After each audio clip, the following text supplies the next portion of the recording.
ನಮಸ್ಕಾರ ಬಳ್ಳಾರಿ. ಅವಾಗ ನಾನು ಶಾವಿ ಬಂದಿನಿ. ಬರುವಾಗ ಶೂಟ್ ಮಾಡೋಣ ಅನ್ಕೊಂಡೆ ಮನೆಯಿಂದ, ಬಟ್ ಆಗಿಲ್ಲ. ಶಾವಿ ಬಂದು ಶೂಟ್ ಮಾಡ್ದೆ. ಇಲ್ಲಿ ನೋಡಬಹುದಲ್ಲ, ಕಾಟನ್ ಲಿನಿನ್ ಶರ್ಟ್ಸ್ ನಮ್ಮ ಶಾಪ್ ಅಲ್ಲಿ ಅಪ್ಡೇಟ್ ಆಗಿದೆ. ಫುಲ್ ಪ್ರೀಮಿಯಂ ಕ್ವಾಲಿಟಿ ಇದೆ. ಆ ವಿಡಿಯೋಸ್ ಬಂದು ಜಲ್ದಿ ರಿಲೀಸ್ ಆಗುತ್ತೆ. ಇದು ಬಂದು ನಾನು GoPro 4 ರೆಡಿ ಮಾಡ್ತಾ ಇದೀನಿ.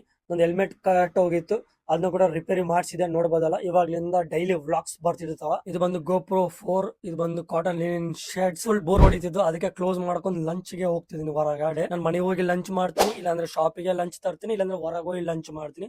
Depend upon situation. ನನ್ ಗಾಡಿ ಓಡಿಸಿ ಎಷ್ಟು ದಿನ ಆಯ್ತು, ಓಡಿಸೇ ಇಲ್ಲ. ಸ್ಟಾರ್ಟಿಂಗ್ ಒಂದು ಚೆನ್ನಾಗಿ ನೋಡ್ಕೊಂಡೆ, ಬರ್ತಾ ಬರ್ತಾ ಚೆನ್ನಾಗಿ ನೋಡ್ಕೊಂತಿಲ್ಲ. ಈ ಬಿಸ್ನೆಸ್ ಲಿಂದ ಚಿಕ್ಕದಾಗಿ ಶೂಟ್ ಮಾಡ್ತಾ ಇದೀನಿ ಕಾಟನ್ ಲಿನಿನ್ ಶರ್ಟ್ಸ್. ಈ ವಿಡಿಯೋ ಜಲ್ದಿನೇ ಬರುತ್ತೆ. ಮಾರ್ನಿಂಗ್ ಲಿಂದ ನೈಟ್ 8 o'clock ವರೆಗೆ ಯಾರು ಕಸ್ಟಮರ್ಸ್ ಇದ್ದಿದ್ದಿಲ್ಲ. ಫುಲ್ ಬೇಜಾರಾಗ್ಬಿಟ್ಟಿದೆ.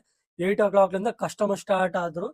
ಫುಲ್ ಚೆನ್ನಾಗಿ ನಡೀತು. 8 o'clock ಲಿಂದ 10 o'clock ವರೆಗೆ ಭಯಂಕರ ಆಗಿತ್ತು. ನನ್ನ ಬ್ರೈನ್ ಹೆಂಗೆ ಅಂದ್ರೆ ಫುಲ್ ಕನ್ಫ್ಯೂಷನ್ ಆಗ್ಬಿಟ್ಟಿದೆ. ಇನ್ಸ್ಟಾಗ್ರಾಮ್ ಫೋಕಸ್ ಮಾಡ್ಬೇಕಾ, ಯೂಟ್ಯೂಬ್ ಫೋಕಸ್ ಮಾಡ್ಬೇಕಾ, ಇಲ್ಲಾಂದ್ರೆ ಬಿಸ್ನೆಸ್ ಫೋಕಸ್ ಮಾಡ್ಬೇಕಾ,